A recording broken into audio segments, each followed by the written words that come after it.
Hey Goddess. So, I have been asked to speak at my local library about the writing process for #Selfish Sunday. What this means is I haven't been able to sit down, write, and record the usual podcast episodes because I'm practicing a 45-minute long speech. So, I won't be producing podcast episodes for the next couple of weeks so that I can practice this speech and really make an impact on my community. However, today I wanted to practice that speech for you so that way you feel included. I know there's people who pay for this podcast to come out weekly, and I just wanted to share this experience with you. So for today's episode, I'm going to talk all about #Selfish Sunday, my writing process, and a little bit about PTSD. Without further ado, Goddess, let's get into it. Greetings and salutations, sugar plums. Thank you for being here today. I'm excited to be sharing this with you. I am Arian Naomi Omid, cosmic fairy, author, Montana native, sharer and practitioner of cosmic and goddess mindset, and survivor. So I am a fairy from outer space on a mission to spread love and light to those who need it. I created goddess or cosmic mindset to help people reconnect with their highest self for a better, more positive, and more fulfilling life. While I am not currently a life coach in the traditional sense, I make sure to sprinkle my beliefs and teaching into my books, YouTube channel, podcast episodes, and overall social media presence. But who am I?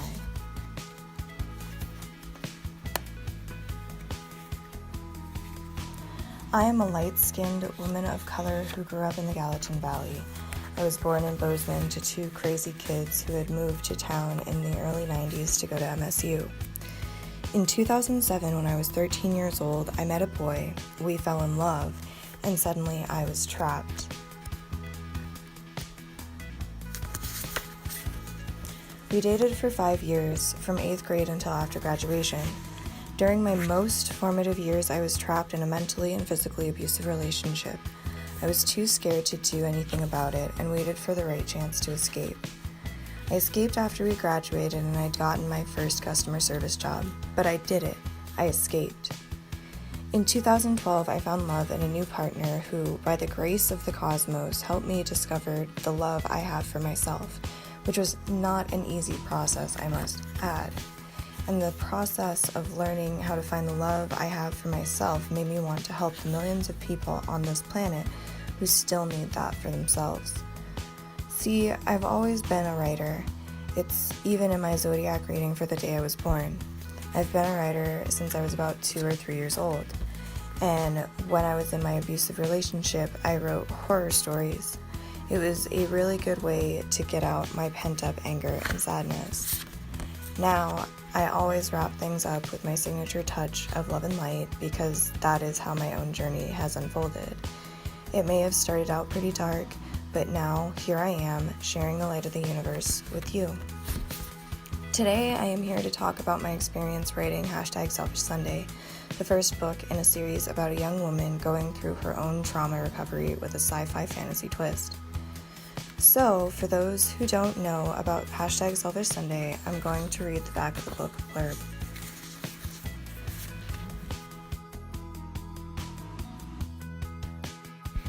Sometimes a throwback isn't all it's cracked up to be. Keone is about to turn 24, or 18 for the 6th time as she likes to say. Even though she thrives on working hard to build a future, she's never really embraced the responsibility that comes with being an independent woman. Now, her reluctance to move past the wounds of an abusive adolescence is proving detrimental, both to her mental health and to the future of her relationship with Rocky. Rocky knows Keone's greatest desire is to be loved and understood, and his greatest desire is for her to realize she has both already with him. When a birthday wish goes awry, Keone must relive her high school graduation, confronted with memories she wishes never happened, she tries to convince herself that she knows what she's doing and has it all handled. But if she makes different decisions the second time around, it may ruin her future with Rocky. Will she cave to the temptations of love lost? Or can she accept the pain of growing up and embrace the maturity that comes with it to find her way to the brighter future she so desires? I wrote #SelfishSunday because I needed a safe way to talk about my experience. This all too common experience I had gone through, that we have gone through. Let's look at some statistics, shall we? Every 9 seconds in the United States, a woman is assaulted or beaten. Around the world, at least 1 in 3 women has been beaten, coerced into sex, or otherwise abused during her lifetime. Most often, the abuser is a member of her own family. Domestic violence is the leading cause of injury to women more than car accidents, muggings, and rape combined. Studies suggest that up to 10 million children witness some form of domestic violence annually. Nearly 1 in 5 teenage girls who have been in a relationship said a boyfriend threatened violence or self-harm if presented with a breakup. Every day in the United States, more than 3 women are murdered by their husbands or boyfriends. 92% of women surveyed listed reducing domestic violence and sexual assault as their top concern. Domestic violence victims lose nearly 8 million days of paid work per year in the United States alone, the equivalent of 32,000 full-time jobs. This one was very shocking for me. I definitely missed shifts because of my ex, and I didn't know that was normal. Based on reports from 10 countries, between 55 and 95% of women who have been physically abused by their partners had never contacted non-governmental organizations, shelters, or the police for help. The cost of intimate partner violence in the United States alone exceeds $5.8 billion per year, $4.1 billion for direct medical and healthcare services, while productivity losses account for nearly $1.8 billion. Men who as children witnessed their parents' domestic violence were twice as likely to abuse their own wives or girlfriends than sons of non-violent parents. These statistics can be found at domesticviolencestatistics.org. Once again, that's domesticviolencestatistics.org, and I will put a link down in the description. But I didn't always know. In fact, I didn't actually look up the statistics before because I was the statistic and I never liked looking that reality in the eye. I learned the gravity of the collective situation working behind the cash register at a gas station in my hometown. Both women that I worked with and women that I served at my post had some version of this story in their history, either past or present. And looking back at it, most of the women I worked with were in some kind of abusive or toxic relationships. I used to feel so alone and isolated, but it's far rarer to have never experienced abuse than to have experienced it. Because even if you've never been through it, you probably know someone who has, a sister, friend, cousin, mother, auntie. Keone Magnolia is a little bit of all of us. All of us women who have been in physically, emotionally, and spiritually dangerous relationships.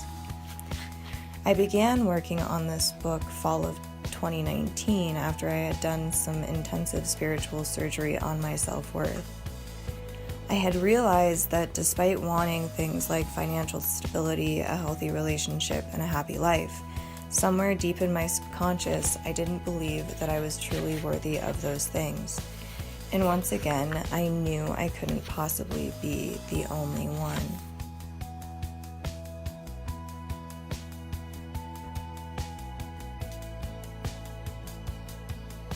So, I am a survivor, just like a lot of those around me, and I live with self-diagnosed PTSD. One of those things where I did a ton of research and found a huge amount of relief when I learned that my symptoms are incredibly normal for someone with PTSD.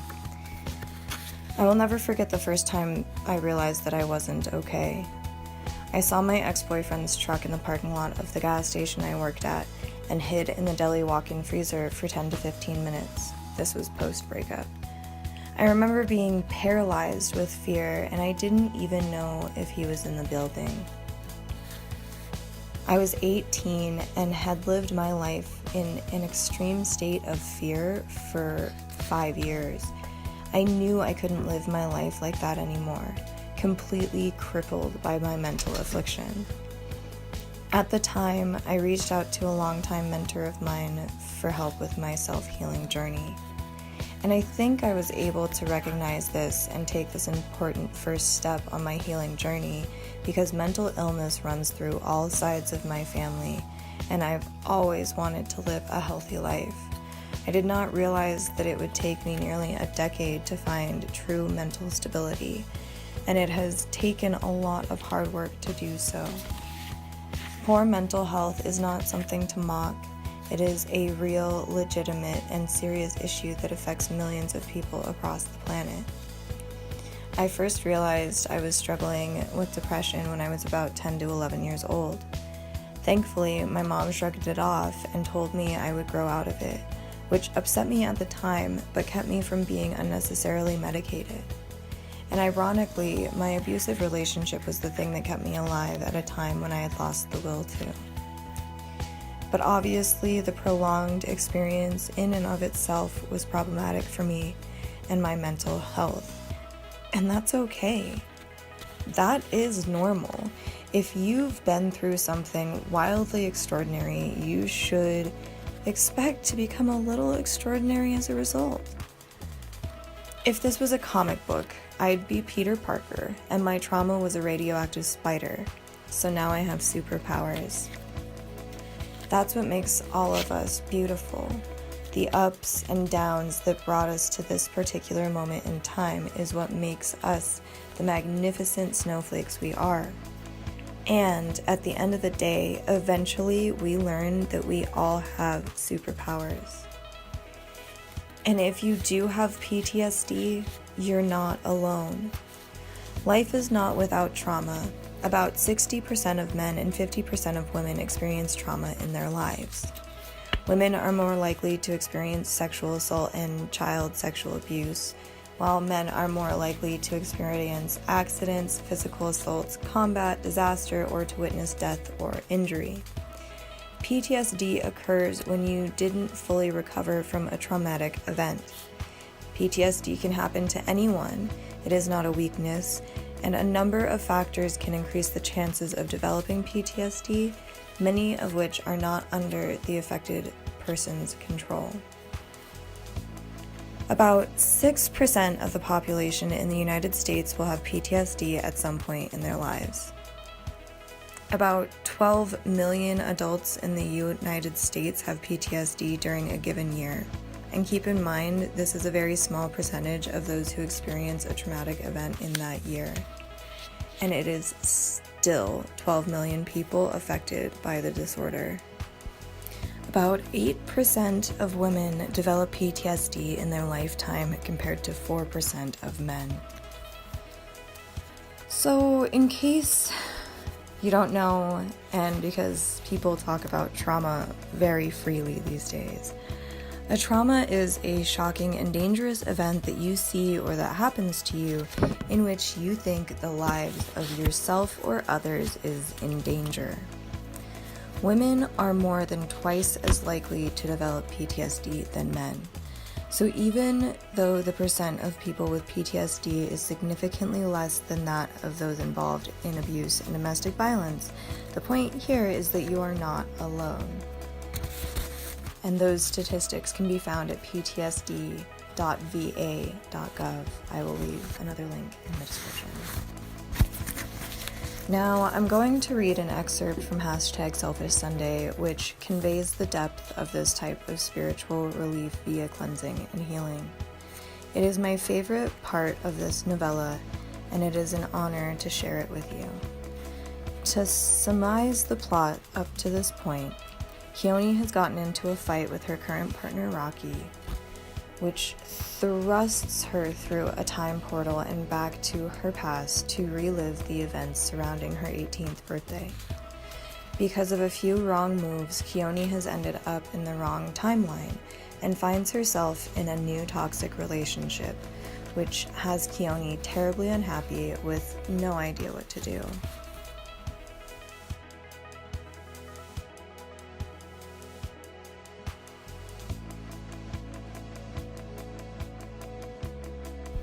July 4th, 2012, reflection.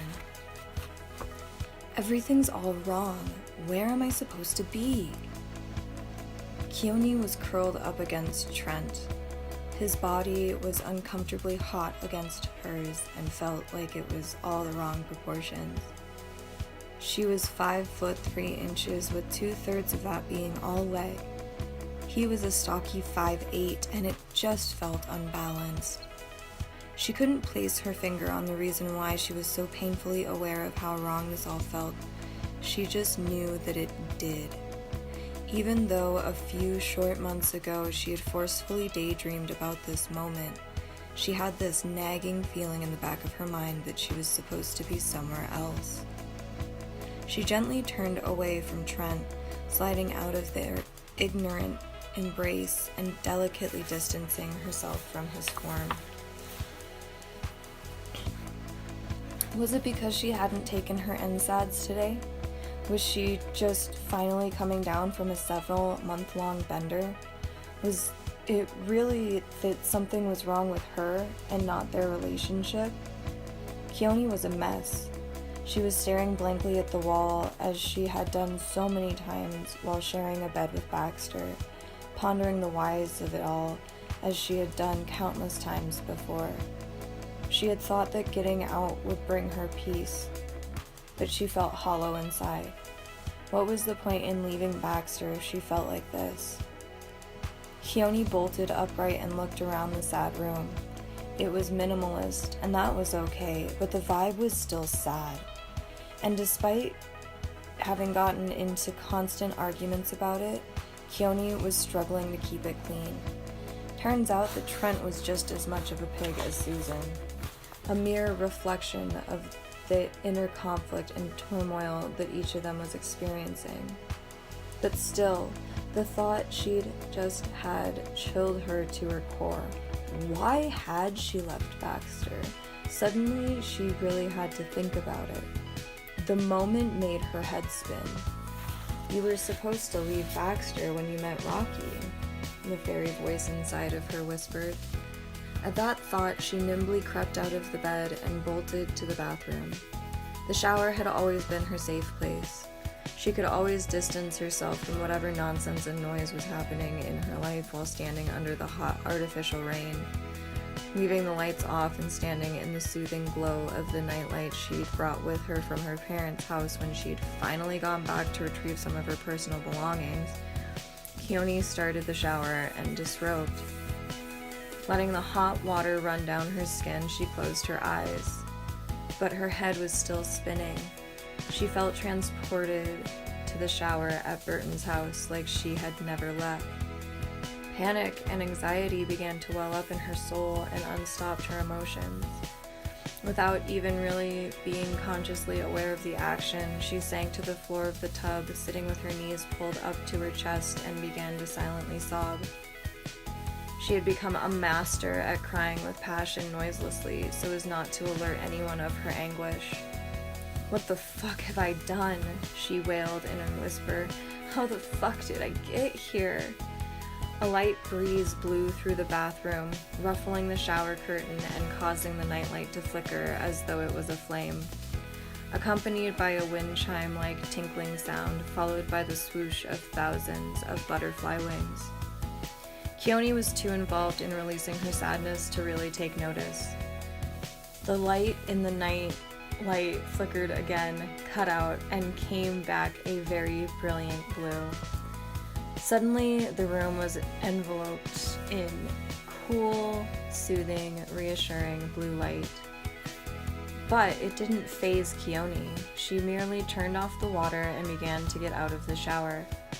When she looked up into the room in search for her towel, she paused mid-step, finally observing the mystical phenomenon that was taking place around her. Yet, she wasn't afraid. It was incredibly apparent that the energy that was surrounding her was there for her greater good. She could feel it. She felt loved and whole, not heartbroken. She felt the hole that she'd had in her heart for the past 5 years began to fill. She knew she was about to learn where she had missed a step and what was missing from her heart space. The answer to why had finally come. Wrapping the plush purple towel around her damp form, she crossed out of the shower into the bathroom proper and in front of the mirror, where she was greeted by a woman who looked like an elven version of herself. Eyes a twinkle, face unmasked by makeup, features slightly more pointed, and hair kept in seemingly thin dreadlocks with beads and crystals adorning them. Keone had forgotten how much light she possessed inside of her. Looking into the mirror, she could suddenly tell that a dark, heavy energy had all but snubbed out her present aura. Keone reached out and dreamily touched the glass. That's when the woman finally said something. "Keo, you're not supposed to be here," she cooed soothingly from the mirror. The girl recognized the fairy's voice as the one that had been chiming warnings to her since she'd gotten here. Even in the blue light, Keone could tell that her reflection's eyes were more golden than brown, still with the mossy green flecks in them though. Keone spoke, although her lips didn't move as she whispered, "I have no idea how to fix what I've done." The reflection in the mirror reached out and delicately pet Keone's cheek as she purred. "I'm not sure if we can undo this, but maybe if I show you what was supposed to happen, we can trigger the time rip again and get you home." Keone nodded as tears began to stream freely down her face.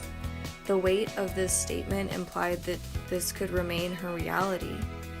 "I'm so confused," she murmured. "I don't understand how I got here." The reflection in the mirror nodded before replying, "Stand back." Keone obliged, taking a couple steps back as the reflection rubbed her hands together, consistently gaining speed.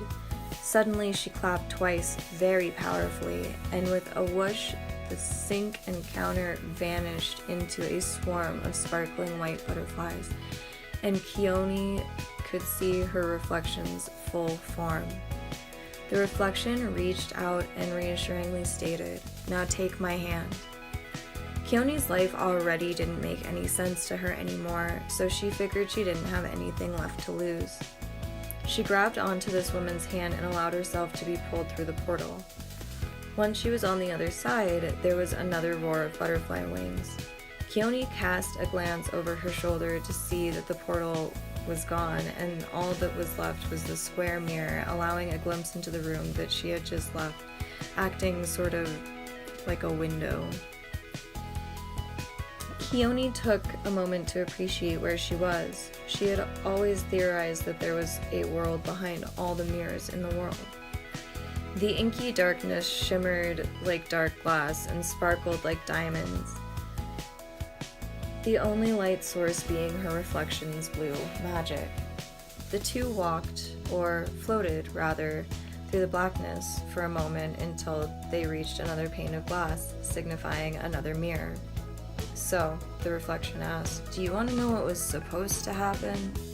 Keone nodded, her mane of thick curls bouncing every which way. The reflection waved her hand majestically at the pane of glass, and Keone stepped forward. It was overlooking her room at her parents' house. Trent wasn't supposed to kiss you at graduation, and you were supposed to erase the picture of you with Trent, to distance your energies, she said, a little forlornly as they watched Keone erase the picture well after Baxter had left her house. So he was always none the wiser. If you would have waited it out, you would have come to the crucial realization, she continued, the knowledge that you don't need a partner. Keone's life flashed by at an accelerated rate. She maintained a semi-peaceful life through her hellscape. She applied for every job she possibly could from the safety of her laptop, and in the end, it was Baxter's eldest brother who had put in a good word at the Pump and Gulp that would hire her and be the portal that connected her with Rocky.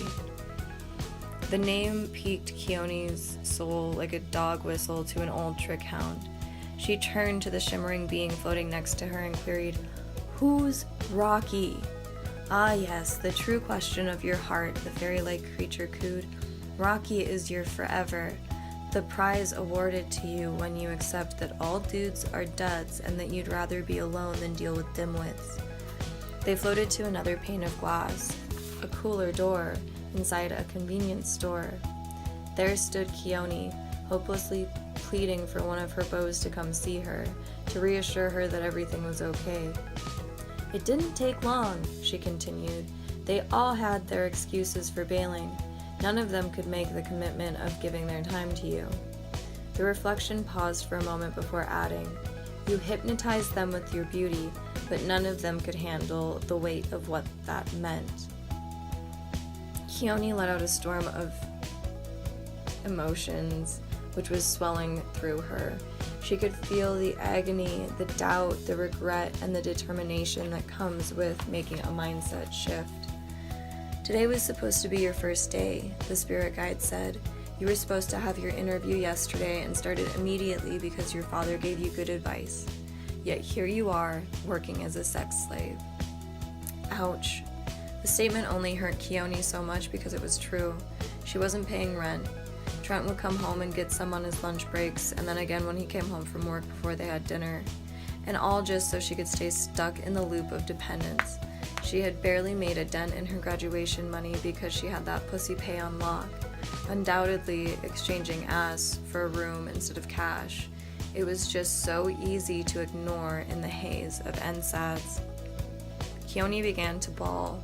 "What have I done?" she howled as the spirit guide began to gently rub her back. "I'm so pathetic."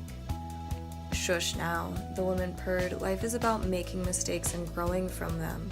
You're always going to be growing." Oh. Keone felt like she had been shot through the eye with an arrow. She was always going to be growing. Even when she'd healed all of her emotional wounds, there would still be more to experience, more to learn, and more to grow from. There was always going to be work for her to do on herself. Always. Her guide could sense what a profound impact those words had on Keone, so she leaned down and cooed. About a month after starting at the Pump and Gulp, Rocky transfers from the store you can walk to now out to the store you work at the other side of town. Through the pane of glass, Keone can see herself behind a cash register, pigtails high and makeup thick and dark. Their manager walks by, giving Rocky a tour he doesn't necessarily need. Even through the reflection, she can tell that her heart flutters with butterflies when he walks by. The spirit guide besides her speeds up the scene to show many flirtatious exchanges, and then finally the moment Keone tells Rocky he looks like her favorite cartoon character who solves mysteries with his pet chinchilla. Keone pales and giggles as she watches the incredibly endearing moment. She asks for his phone number. They become best friends. Baxter stays distracted by his second girlfriend, and it seems as if the stars are aligning so that Keone can realign herself to the true love of the universe. Baxter's secondary girlfriend ODs in Keone's bed, and they take her to the hospital. Keone retreats to Rocky's house to recover from the incident, while Baxter stays at the hospital, none the wiser. From there, Keone watched with overwhelmed happy tears in her eyes as she witnessed her life with Rocky fly by. It was sweet and tender at first. They never fought. But then Keone held on to this idea that there was something wrong with her. The look on her face turned from delight to despair as she watched herself pick fights and stir up drama because she didn't know how to be normal. But she did. She did know how to be normal. She knew how to be loving, respectful, thoughtful, and kind. She did. Why was she telling herself that she didn't? Why was her behavior stagnating? Then the phrase 18 for the nth time began ringing through her ears. It wasn't until she was 21, 18 for the third time. She wanted to be a lost boy. She didn't want to grow up. And somehow Rocky held on through all of it. All of her tantrums and borderline abuse, all in the name of self-given curses that she was broken and unworthy. She continued to propagate this belief that she was undeserving of this golden universe-sent love that was as pure as the driven snow and as warm as a roaring fire. It was an absolute miracle that Rocky hadn't abandoned ship after day one. He loved her. It was real, and the only thing he didn't understand was why she continued to feel unworthy. "It's because I was abused for 5 years," Keone barked instinctively. Her guide shook her head, clicked her tongue, and murmured, "No, child, that's just an excuse." Keone looked at herself in shock. What? The reason why you continue to feel unworthy is because you feed into it. The reflection continued. You feed into it, you cultivated it, you breathe it, you live it. Keone's knees were weak. Her stomach churned. She was still in shock from what she'd just heard. She wanted the info to seep into her bones, into her cells, and into her soul, but she felt more like a brick wall than a sponge and had to work really hard to hold on to the words. "Fuck," she breathed. The spirit guide nodded and replied, "Ain't life a bitch?" Then she looked back at the mirror and focused her energy so the words, "When you break your leg and it heals, you wouldn't keep walking without crutches."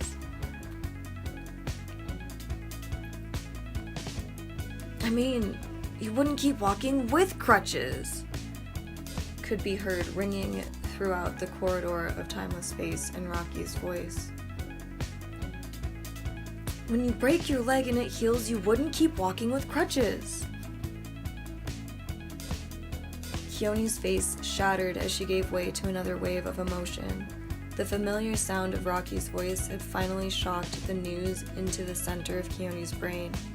Her reflection wrapped her in a loving, motherly, sisterly type of hug and allowed the girl to weep openly for as long as she needed, so she could let all the pain, hurt, and struggle she had experienced leave her being.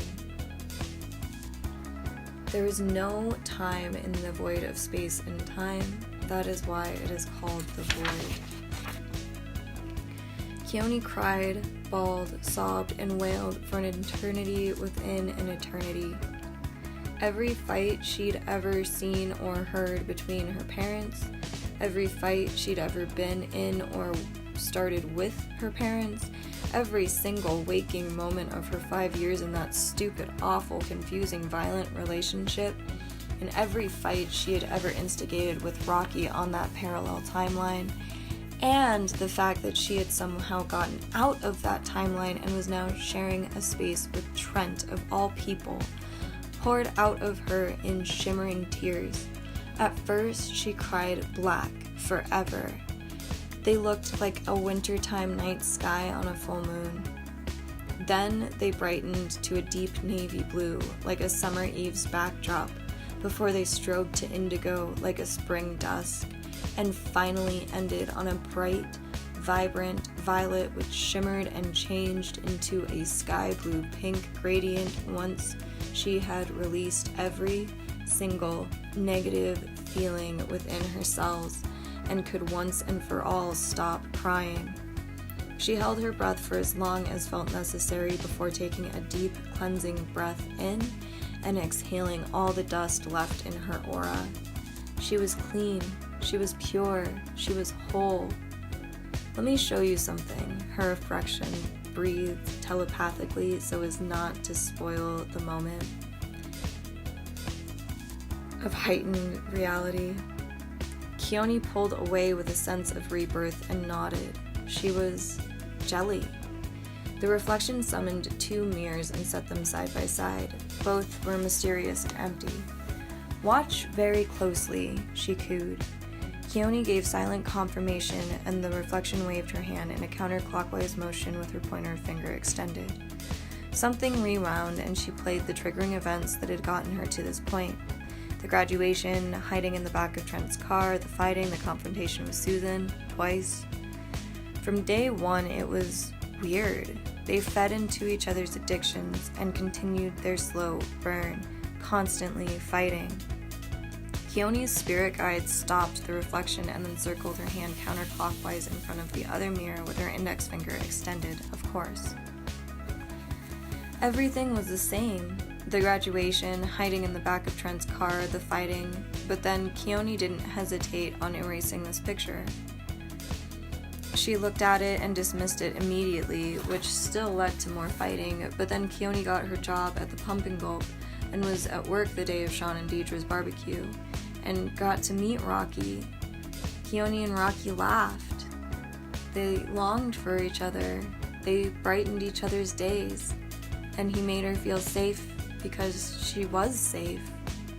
So safe and warm that their memories were shrouded in golden sunlight, even on cloudy days.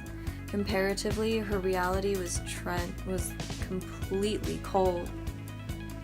Keone drifted towards the glass, watching all the warm moments play out in real time, like a movie, as butterflies gently flitted out from behind the mirror and into the void, trailing light behind them.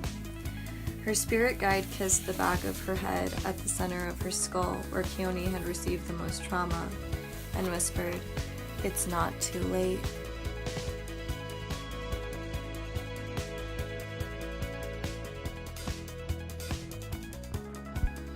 So, this book and the Keone Magnolia books to come are about healing from trauma and moving forward.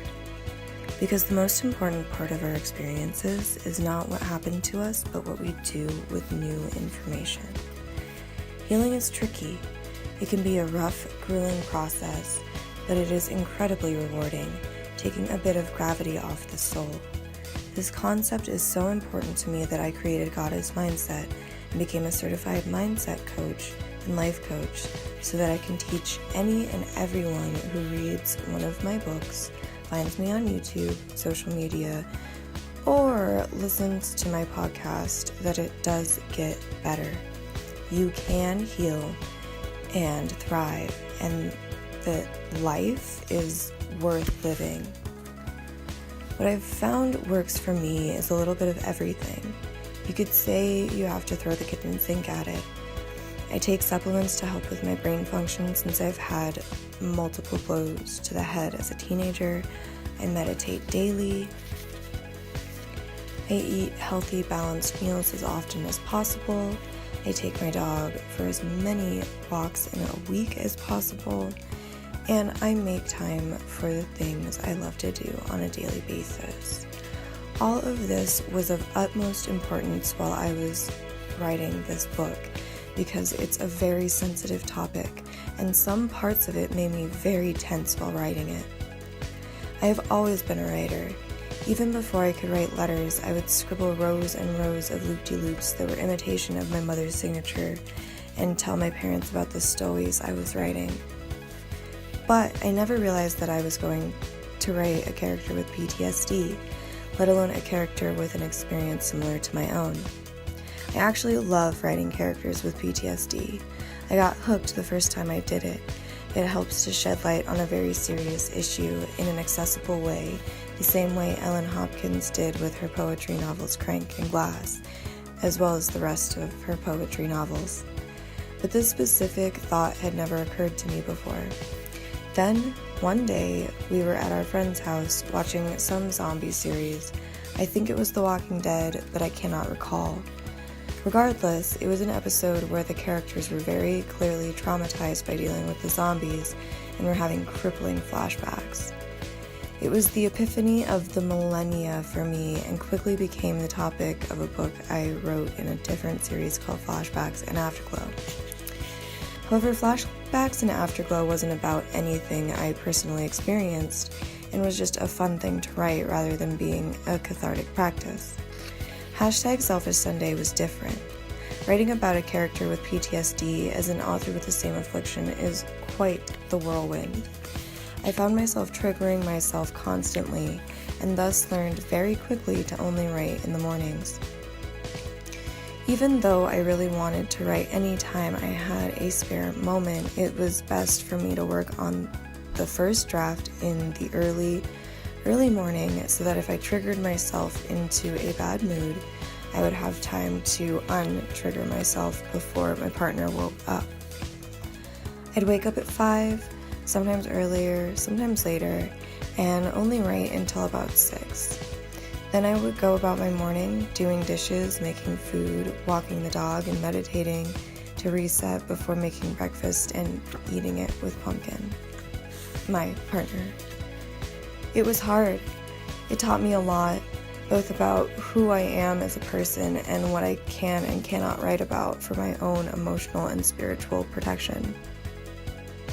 Initially, the first draft had been a lot of me, but as I continued writing, I realized that it wasn't sustainable for me to bleed into the pages. So slowly things began to change, becoming more fictional, so that I was more capable of writing the story, because it needs to be told, and it is about all of us. Writing #Selfish Sunday completely changed me as an author and what my writing process is. I used to really like writing what I call real-time narratives, where the narrative is immersed in the gruesome events as they unfold. Now I am particularly fond of retrospective narratives with a reflective spin. Because of that, I needed to completely rethink my approach towards the remaining books in the series. I had planned on writing a memoir-type narrative, digging deep into Keone's past and unforgivably spilling the guts of that story. But I found the idea was as appealing as touching a cattle prod to my own eye. It's a very sensitive and touchy subject, and the fact that I can talk about it at all, let alone unabashedly, is somewhat of a miracle. I've had enough people tell me that there needs to be more and it can't stop. So I see it as my duty to share this story. In the continuation of the series, Keone is going to battle her demons, and I truly hope that her healing journey will be enough to spark confidence in others and help us all live a better life. Thank you so much for listening today, Goddess. It is incredible sharing this with you. Thank you for letting me practice my speech. I'm very excited about going and speaking in person to people about this book. If you feel so inclined, please leave a review for this podcast. Tell your friends about it. Share this episode any and everywhere that you can. And if you feel like I did a good job here, then you can also subscribe to the podcast for as little as 99 cents a month, which helps me produce better podcasts more often. Until next time, Goddess, may peace, love, light, and happiness always be with you. And don't forget to check out the Goddess Crowd Facebook group link in the description of this episode.